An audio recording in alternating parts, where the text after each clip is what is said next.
in alternating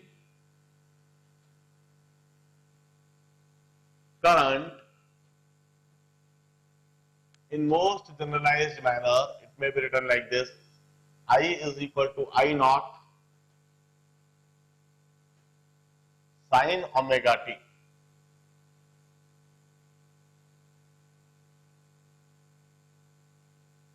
And this current variation with the time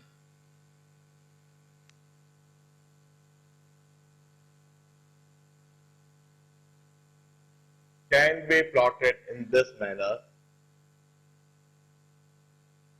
इस तरह से हम current variation with time plot कर सकते हैं. It varies sinusoidally. इसमें मैंने बताया था इंस्टेंटेनियस करंट आई नॉट है. Instantaneous current is I, while peak current is I naught. This is peak current.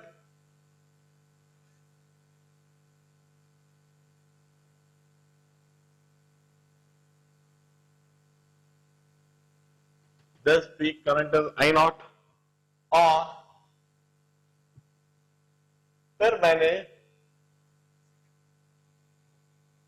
Average current बताया था, I average.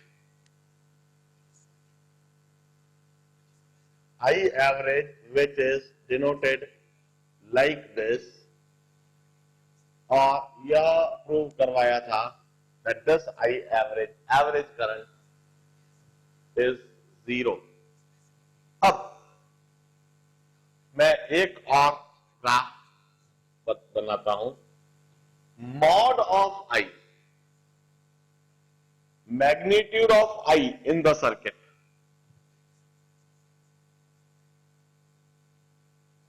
सर्किट में यदि मैग्नीट्यूड ऑफ I पूछा तो हम ऐसे ड्रॉ करेंगे.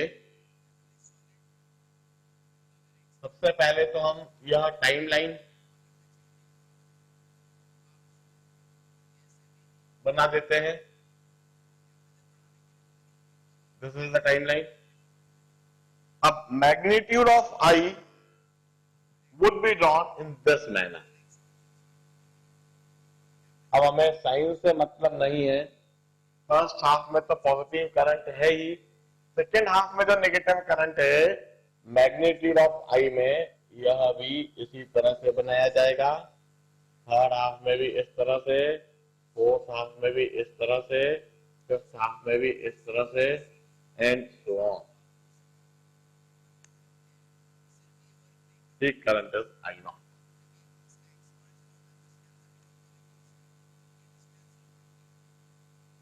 Now, if I ask you what is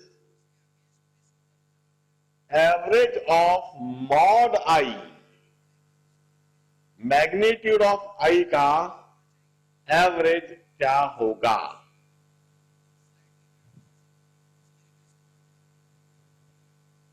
हम एवरेज करंट जो पहले डिफाइन करे वो कैसे डिफाइन करे थे, रिकॉल करते हैं हम. Average current is integral of I dt upon integral of dt. हम ऐसे डिफाइन करे थे. और इंटीग्रल ऑफ I dt क्या था? Area under IT graph upon total time. और एरिया अंडर IT ग्राफ हमने कहा फॉर फर्स्ट हाफ यह एरिया पॉजिटिव होता है, यह एरिया पॉजिटिव होता है, और फॉर सेकेंड हाफ यह एरिया नेगेटिव होता है. और जितना पॉजिटिव एरिया उतना ही नेगेटिव एरिया. तो टोटल एक साइकिल में यदि हम एरिया देखेंगे, then area enclosed during the cycle is 0 upon time t. इसलिए I एवरेज हमने लिख दिया था 0. मगर अब जो हमसे पूछा that is mean of mod of I, magnitude of I, इसका मीन